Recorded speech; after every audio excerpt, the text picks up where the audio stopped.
Trois mythes au sujet du budget. Bonjour, je suis Cédric Zongo et j'aide des personnes entreprenantes à croître financièrement et personnellement. Alors, dans cette capsule, je vais vous parler de trois mythes qui empêchent plusieurs personnes d'entreprendre le processus d'élaborer un budget, de gérer leurs finances. Il existe plusieurs, mais je vais vous aborder trois mythes que je pense qui rejoignent plusieurs personnes, dans lesquelles plusieurs personnes s'identifient. Alors, le premier mythe par rapport au budget qui fait que on a tendance parfois à ne pas entreprendre le pas, c'est le premier mythe, c'est que le budget est une affaire de pauvres. Et oui, souvent j'entends cela, les gens disent dès que j'ai commencé à faire le budget, à vivre avec un budget, tout le monde a commencé à penser qu'est-ce qui se passe là? Est-ce que tu es en train de devenir pauvre? Et donc il y a un peu ce mythe là comme quoi le budget c'est une affaire de pauvres, c'est une affaire de compter des sous, etc.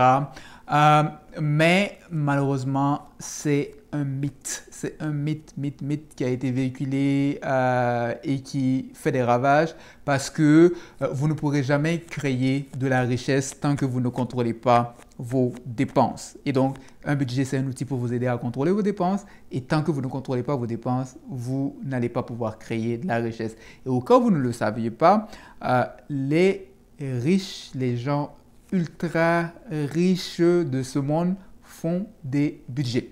Mais à la seule différence du commun des mortels, ils ne le font pas eux-mêmes. Ils paient des gens qui ont un arrière-plan comme le mien ou des firmes de gestion de fortune privée pour le faire pour eux. Et donc, il y a ces firmes de gestion de fortune privée, ces personnes qu'ils payent, qui s'occupent complètement de tout l'aspect de leurs finances. Eux, ils ne paient presque rien. Il y a des gens pour s'occuper de leur budget, la planification budgétaire, la planification fiscale, etc., qui s'occupent de tout. Et donc, ils le font parce qu'ils savent que la seule façon de créer de la richesse, c'est de dépenser moins que ce que vous gagnez. Quel que soit le revenu que vous gagnez, même si demain on multiplie votre revenu par 10, la seule façon de créer de la richesse, c'est de dépenser moins que ce que vous gagnez pour pouvoir investir et continuer à multiplier la richesse. Et donc, ils savent que faire un budget en réalité, c'est une affaire de personnes qui sont responsables et de personnes qui veulent prendre leur avenir en main. Et donc, c'est un mythe qui est véhiculé parce que malheureusement, le budget n'est pas une affaire de pauvres. Mais ne pas faire un budget vous rendra éventuellement pauvre. Et donc, c'est tout le contraire. La deuxième chose, le deuxième mythe qui amène des gens à ne pas entreprendre l'exercice budgétaire, c'est de penser qu'un budget va tuer ma joie de dépenser. Si je fais un budget, je ne pourrai plus dépenser. Alors, c'est vrai que quand vous allez faire un budget, ça va venir exploser certaines choses que vous croyez dans votre tête. Mais laissez-moi vous poser une question à savoir. Qu'est-ce qui est plus intéressant? Qu'est-ce qui est plus joyeux? Atteindre vos objectifs ou vivre avec le regret de ne pas avoir atteint vos objectifs? Qu'est-ce qui est plus joyeux? Se libérer des dettes ou continuer à s'endetter jour après jour et à vivre dans un stress de dette? Qu'est-ce qui est plus joyeux et rassurant?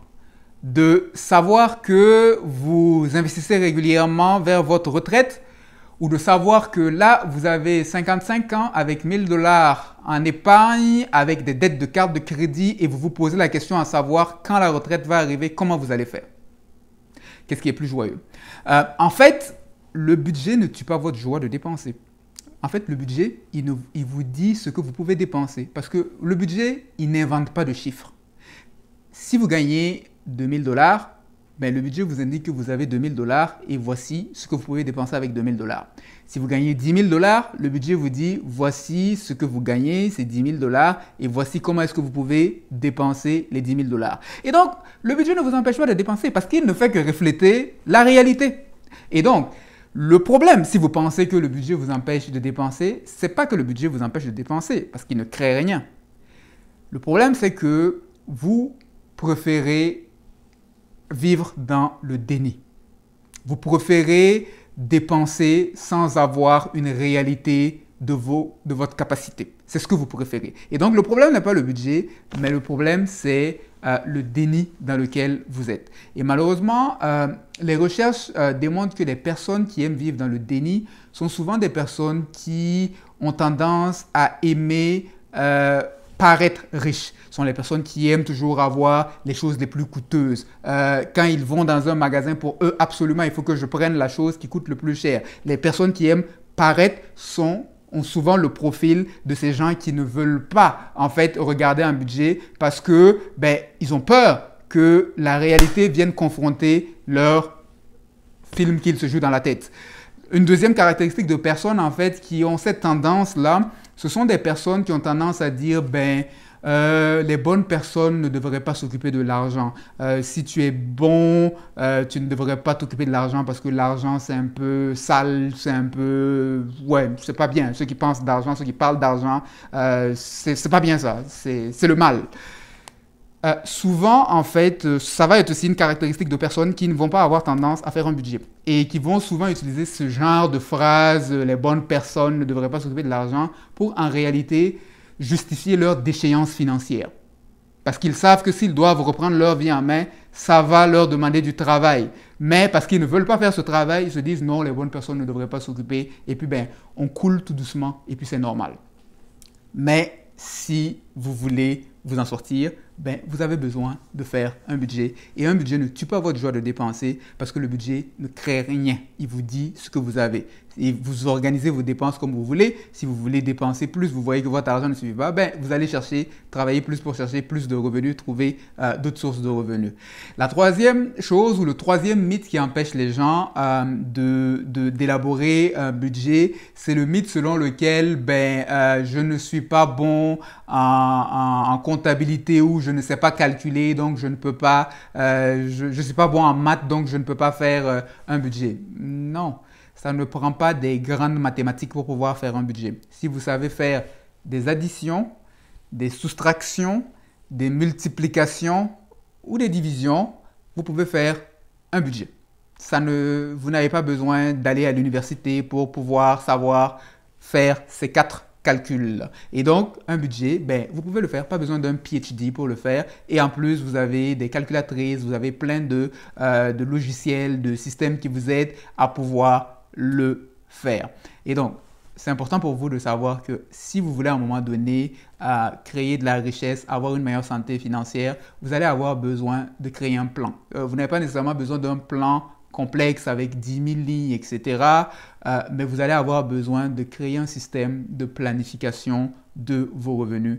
Et oui, les riches font des budgets. Ils ne le font pas eux-mêmes, mais ils payent des gens pour le faire. Et s'ils payent des gens pour le faire, ça veut dire qu'ils comprennent l'importance de le faire. Et donc, ils le font. Et aussi, le budget ne vous empêche pas de dépenser. Si vous n'aimez pas regarder un budget, c'est peut-être que vous préférez vivre dans le déni et il faut aller fouiller beaucoup plus en profondeur pour savoir qu'est-ce que vous vous dites dans la tête. Et la troisième chose, c'est de savoir que vous n'avez pas besoin d'un PhD pour pouvoir faire un budget. Alors, allez de l'avant, commencez à faire un budget. Et si vous avez besoin d'aide, de plus de ressources, n'hésitez pas à aller sur mon site et vous allez trouver des ressources pour vous aider à ce niveau. C'était Cédric Zongo et j'espère que cette capsule vous aura été utile. Et n'hésitez pas à la partager autour de vous et à vous abonner à ma chaîne YouTube si vous n'êtes pas encore abonné. Passez une agréable journée.